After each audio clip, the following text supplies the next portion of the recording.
4 రోజులు గుర్తుపెట్టుకునే విధంగా పని చేయాలని అనుకుంటున్నాను తప్ప ఇది 4 రూపాయలు ఏదో ఎంకబెట్టుకోవాలని చెప్పి ప్రయత్నం అవసరం కూడా చేయట్లేదు. లేదనుకుంటా అది అలాంటివి చేయట్లేదు కాబట్టి నాతో వచ్చేటువంటి నాయకులు పార్టీ మారి వచ్చేటోళ్ళు కూడా వారికి అందరికి కూడా మన కాన్స్టిట్యున్సీ వరకు కల్లకుర్తి కాన్స్టిట్యున్సీ వరకు వారికి బాగా తెలిసి ఏంటిదని అంటే మరి న్యాయంగా ముక్కు సూటిగా చెప్పి ఆ పనులే చేస్తారు, అభివృద్ధి కోసమే ఉంటుంది. మనం కూడా అదే విధంగా పనిచేసేట్టుగా ఉంటేనే ఆ పార్టీలో ఆయన దగ్గరికి వెళ్దాం అనేది వాళ్ళ అభిప్రాయం ఉంటుంది.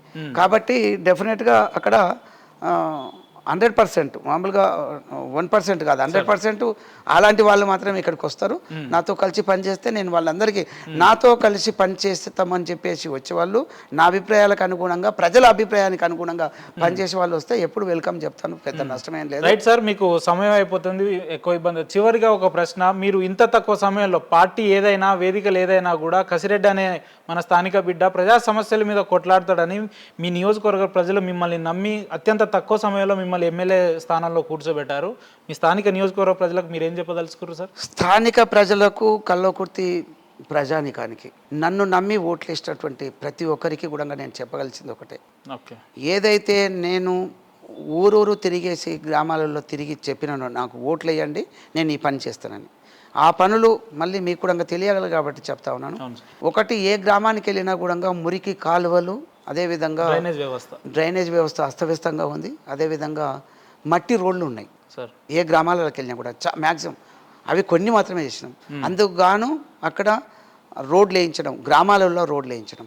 అదేవిధంగా ఒక గ్రామం నుంచి ఒక గ్రామానికి మండల హెడ్ క్వార్టర్స్కు ఇప్పటికి కూడా గ్రామ పంచాయతీలు 160 పైన ఉంటే కూడా ఈరోజు కూడా చాలా గ్రామాలకు బీటీ రోడ్స్ లేవు. ఓకే, అన్ని గ్రామాలకు బీటీ రోడ్స్ వేయించాలనేది నా ధ్యేయం, నా పట్టుదల. నేను సక్సెస్ అవుతానని అనుకుంటున్నాను.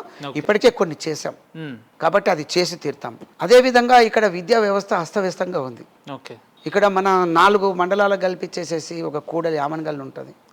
ఆ నియర్గా ఎక్కడ కూడా ఒక డిగ్రీ కాలేజు, ఒక జూనియర్ కాలేజు, ఆ వ్యవస్థ పూర్తిగా అస్తవ్యస్తం ధ్వంసం చేసి పెట్టున్నది. కాబట్టి అక్కడ డిగ్రీ కాలేజ్ ఒకటి మేము ఇంతవరకు ముఖ్యమంత్రిగా కేసీఆర్ గారు ఉన్నప్పుడు కూడా చాలాసార్లు అడగడం అయింది.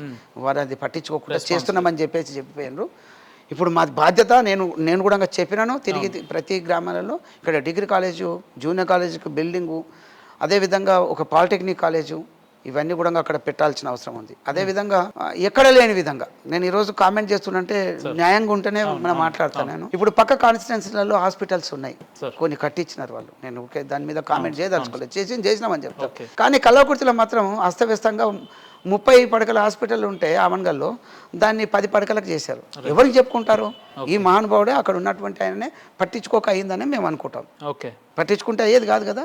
ఈరోజు దాన్ని స్థాయి పెంచాలని చెప్పేసి 50 పడకలు చేయాలి, 100 పడకలు చేయాలని కల్లకుర్తిలో ఉన్న హాస్పిటల్ను, అదేవిధంగా ఆమన్గల్లో ఉన్న హాస్పిటల్ను మేము స్థాయిని పెంచేది వాళ్ళు చెప్పిండ్రు కానీ చేయలేదు. ఇప్పుడు మేము చేసి చూపించాలనేది నాకు పట్టుదలగా ఉంది. ఆల్రెడీ గౌరవ ముఖ్యమంత్రి రేవంత్ రెడ్డి గారితో మాట్లాడడం జరిగింది. అదేవిధంగా మనము హెల్త్ మినిస్టర్ గారితో కూడా మాట్లాడడం జరిగింది. రాజనరసింహ గారిని రిక్వెస్ట్ చేయడం జరిగింది. మేము చేస్తాం, తప్పనిసరిగా ఇది చేయాలి, ఇంత ఘోరంగా ఉంది ఇక్కడ కల్లకుర్తికి, మేము సపోర్ట్ చేస్తాం, డెఫినెట్గా చేస్తాం, దీనికి ఫండ్స్ రిలీజ్ చేపిస్తామని చెప్పేసి వారు కూడా చెప్పడం జరిగింది. కాబట్టి 100% అవి కూడా జరుగుతుంది. ఇంకా ముఖ్యమైనటువంటిది కూడా చెప్పినాను అక్కడ నీళ్లు తీసుకొస్తామని చెప్పినాం. ఇప్పుడు నేను చెప్పాను ఒక 34,000 ఎకరాలకు తప్పనిసరిగా 4 మండలాలకు సంబంధించి నీళ్లు వస్తాయి.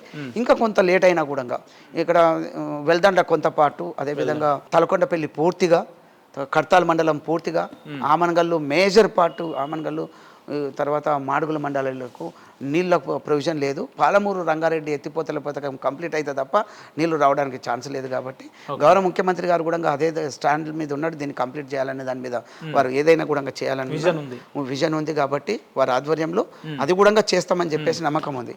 ఏదన్నా ఉంటే ఓ రోజు అటు ఇటు కావచ్చు ఇది, కానీ అక్కడ కేఎల్ఐ ద్వారా ఏదైతే వస్తుందో 34,000 ఎకరాలకు వచ్చే వర్షకాలం నుంచి బీఆర్ఎస్ లో ఉన్న నియంత్రితం అయితే మీ పార్టీలో ఉండబోదు అంటారు అంతే. స్వేచ్ఛ అయితే మంచిగా ఉంది ఇక్కడ, స్వేచ్ఛ పనిచేసే వాళ్ళకు మంచి అవకాశాలు ఈ పార్టీలో ఉన్నాయి. స్థానిక సమస్యల మీద ముఖ్యమంత్రి గారితో అనర్గళంగా మాట్లాడగలుగుతారు? చాలా సార్లు మాట్లాడినాం. ఇప్పటికే నేను ఒక 4-5 టైమ్స్ వీటి గురించి వారితో మాట్లాడమైంది. వారు సానుకూలంగా ఉన్నారు. మోరోవర్ ముఖ్యమంత్రి గారు మన ప్రాంతానికి, మన పక్క ఊరు కొండారెడ్డిపల్లి అంటే కల్వకుర్తికి ఆనుకొనే ఉంటుంది. అవును. కాబట్టి అదే శివార్లో ఉంటుంది. ఇంకా వారి సగభాగమైనటువంటి వారి సతీమణి కూడా మాడుగుల మండలం మన కాన్స్టిట్యున్సీకి సంబంధించిన వారు కాబట్టి వారు కూడా అడిగింది కాదనకుండానే చేస్తున్నారు. ఎందుకంటే ఇక్కడ దీన్ని ఎవరు పట్టించుకోలేదు గతంలో, ఓకే. కాబట్టి పట్టించుకొని చేయాలని చెప్పేసి వారు కూడా చెప్తున్నారు. బాగా పనిచేయి, మేము సపోర్ట్ చేస్తామని చెప్పేసి వారు చెప్పడం జరిగింది. కాబట్టి నేను సంతోషం. మీ ద్వారా ప్రజల ద్వారా వారికి నేను కృతజ్ఞతగా ఉంటానని చెప్పేసి ఈ సందర్భంగా ఎమ్మెల్యేగా ఉన్న కసిరెడ్డి నారాయణ రెడ్డి గారు మీ నియోజకవర్గ ప్రజలు కావచ్చు, రాష్ట్ర ప్రజలు మంత్రిగా ఎప్పుడు చూడబోతున్నారు మిమ్మల్ని అంటే ఏం చెప్తారు? అది పార్టీ పెద్దలు నిర్ణయిస్తుంటుంటారు. గవర్నమెంట్లో పని చేయాలనుకున్నప్పుడు నేను గతంలో కూడా ఎప్పుడు బీఆర్ఎస్లో ఉన్నప్పుడు కూడా నాకు ఎమ్మెల్సీ టికెట్ ఇవ్వండి అది చెప్పి ఎప్పుడన్నా అడిగినా కూడా ప్రజలకు పని చేయాలంటే ఎమ్మెల్యే ఏది కావాలంటున్నారు కదా అనేది అదే మాట్లాడుతూ వచ్చినాం. కాబట్టి అదొకటి వదిలిపెట్టేస్తే మిగతాది సంబంధించినది ఇక ఇక్కడ కూడా పార్టీ మారుతున్నప్పుడు కాంగ్రెస్ పార్టీ కూడా నాకు అవకాశం ఇచ్చినారు. నేను ఢిల్లీ చుట్టూ ఇక్కడ రాష్ట్రంలో అందరి చుట్టూ తిరగాల్సిన అవసరం లేకుండా వంశీచంద్రెడ్డి గారు వారు మీరు నిలబడండి అని చెప్పినారు.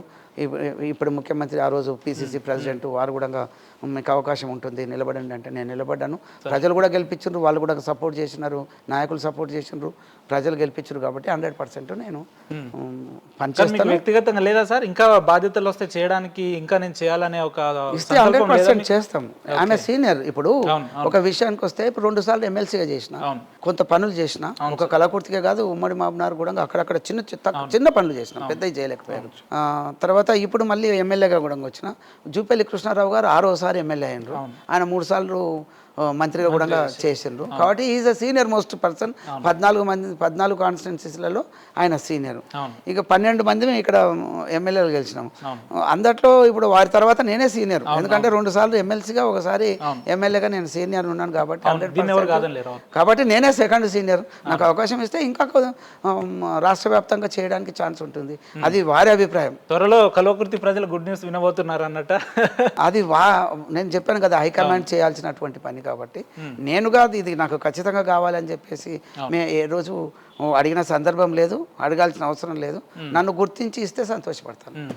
ఎక్కువగా పని చేయగలం, పార్టీ కూడా మంచి పేరు వచ్చే విధంగా పనిచేస్తాను. కాబట్టి నేను చేస్తారని అనుకుంటాను. రైట్ సార్, ఇంత బిజీ షెడ్యూల్లో కూడా మీ విలువైన సమయం మాతో పంచుకున్నందుకు మీకు ప్రత్యేక ధన్యవాదాలు సార్. ఈరోజు అంటే నామినేషన్ వేస్తున్నాను, నేను రిజైన్ చేసిన దానికి ఈరోజు 11th ఇస్ లాస్ట్ డేట్ ఉంది కాబట్టి అదే దానికోసానికి వెళ్ళాలనే ఉద్దేశం ఓన్లీ. మరి ఎందుకంటే మనం ఇంటర్వ్యూలో మాట్లాడుకున్నట్టు ఏదో ఒక రోజు డే విత్ లీడర్ ప్రోగ్రామ్ మేము మీతో పెట్టబోతా ఉన్నాం. స్థానిక అభివృద్ధి పనులన్నీ కూడా ప్రజలకు వివరించే ప్రయత్నం మనం చేద్దాం sir. Thank you sir. Thank you అండి ఉపేందర్ గారు, సిగ్నేచర్ టీవీకి ధన్యవాదాలు.